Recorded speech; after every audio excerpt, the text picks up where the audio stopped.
২৪-এর গণঅভ্যুত্থানের অভূতপূর্ব প্রেক্ষাপটের পর ক্ষমতায় আসে অন্তর্বর্তীকালীন সরকার।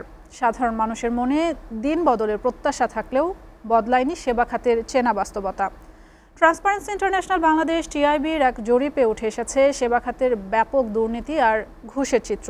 সংস্থাটি বলছে ২০২৩ সালে রাজনৈতিক সরকারের সময়ের চেয়ে ২০২৫ সালে অন্তর্বর্তী সরকারের সময় সেবা খাতে দুর্নীতি বেড়েছে ১৫% বেশি। আর এ সময়ে শুধু ঘুষেরই লেনদেন হয়েছে ১২,৬৩৩ কোটি টাকা। আমির হোসেনের প্রতিবেদনে বিস্তারিত।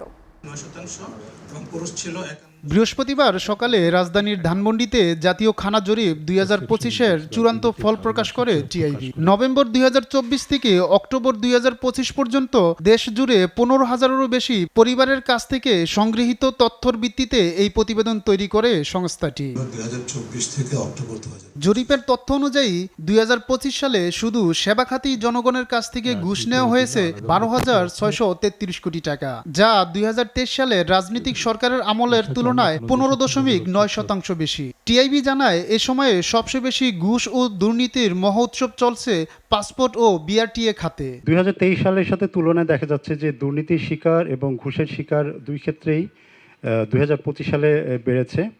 যেমন দুর্নীতির শিকার ২০২৩ সালে ছিল ৭০.৯%, যেটি ২০২৫ সালে বেড়ে হয়েছে ৮১.৬%।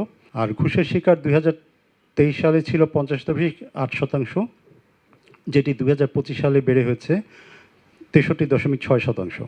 প্রতিবেদনে আরও বলা হয়, বিভিন্ন খাতে সেবা নিতে গিয়ে শহরের তুলনায় গ্রামাঞ্চলের পরিবারগুলোই বেশি ঘুষের শিকার হয়েছে। তবে অঙ্কের বিচারে গ্রামাঞ্চলে একটি পরিবারকে যেখানে গড়ে ৪,৮৬৪ টাকা ঘুষ দিতে হয়েছে, সেখানে শহরের একটি পরিবারকে গুনতে হয়েছে ৫,৭৫৭ টাকা। সবচেয়ে বেশি দুর্নীতি শিকার হয়েছে পাসপোর্ট সেবা গ্রহণের ক্ষেত্রে ৮৪.৪%। তারপরে রয়েছে বিআরটিএ ৭৯.৩%। ৭১.৩% খানা দুর্নীতির শিকার হয়েছে বিচার সংশ্লিষ্ট সেবা গ্রহণ করতে গিয়ে।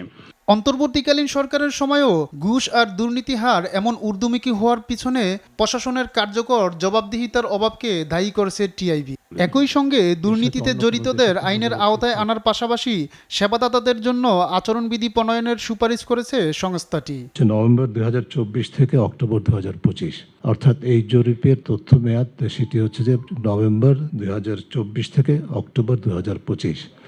অন্তর্বর্তীকালীন সরকারের সময়ের যে চিত্র, দুর্নীতির চিত্র, সেটার একটা বিশ্লেষণ আমরা তুলে ধরেছি। দুর্নীতিমুক্ত সমাজ গঠনে বর্তমান সরকারকে আরও কঠোর হওয়ার আহ্বান জানিয়েছে টিআইবি। দলীয় অবস্থানের ঊর্ধ্বে ওঠে স্বাধীনভাবে কাজ করতে দুর্নীতি দমন কমিশন বা দুদককে শক্তিশালী করার তাগিদ সংস্থাটির।